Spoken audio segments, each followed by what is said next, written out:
Okay, my version of a blade splitter. Uh, 2-inch blades. This is a 36-inch belt. Uh, way to do this, stick that over there, put your belt in. Take your box knife blade, stick it up into this slot from underneath.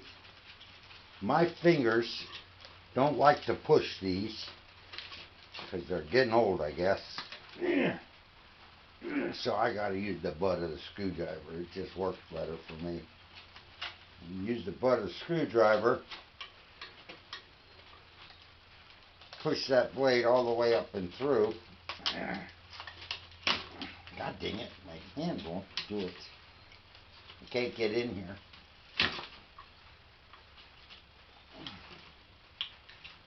Getting weak in my old age. Once you have the blade through, you put the screwdriver through the pinhole here, locks the blade in. Make sure you hold it up against the guides. And you see what I'm doing? And then just pull it through. Trick here is make sure you keep it against here and here as you're doing it. Get a little trouble from the tape. And don't get in a huge hurry and you won't screw up your belt. You try and do this too quickly, you'll end up with two pieces that you get to throw away instead of just one. If we do this right, when we get to the other side, these guts will meet. I got a whole bunch of these 2x36s. I gotta quit doing this. The sander that they go to is long gone. But he forgot to put stupid belts. So I got a whole bundle of them sitting outside, waiting for him to pick them up. Pull your pin out and drop the blade before you take the belt out so you don't screw it up. And this way, we end up with two, where before we only had one. When you go again, don't use that same blade's end again. It eats them up pretty bad. Just turn it around. 25 cents, you get two cuts. I'm going to try and get a little closer here. We're going to pick up the camera so you see what I've got here. What happens here, man, my fingers don't work.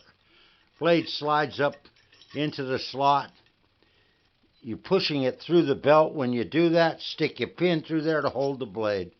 This is not a rocket science tool. Hang on, I'm going to take it loose. That way we can get a good look at it and I can see that I'm showing you what you need to see. This is two pieces of 2-inch here. If you were making a 1-inch splitter, use 1-inch. Put a backer on them so that it stays true. So you actually have 2 inches here. This is just so I can clamp it in the vise.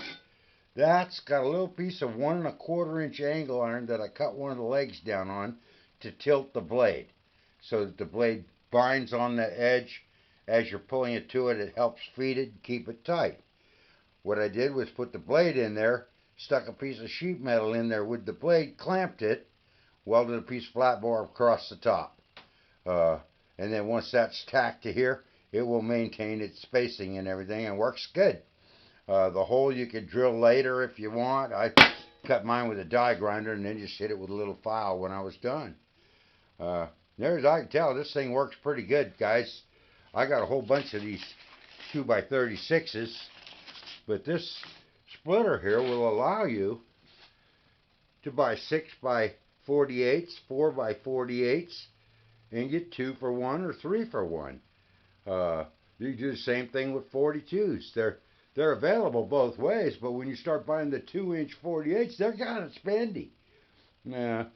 Also, the 48-inch and the 36-inch are both available at your local Harbor Freight. If you got one, you can run over there and get a 5-pack for 15 bucks. That 5-pack's 10 belts.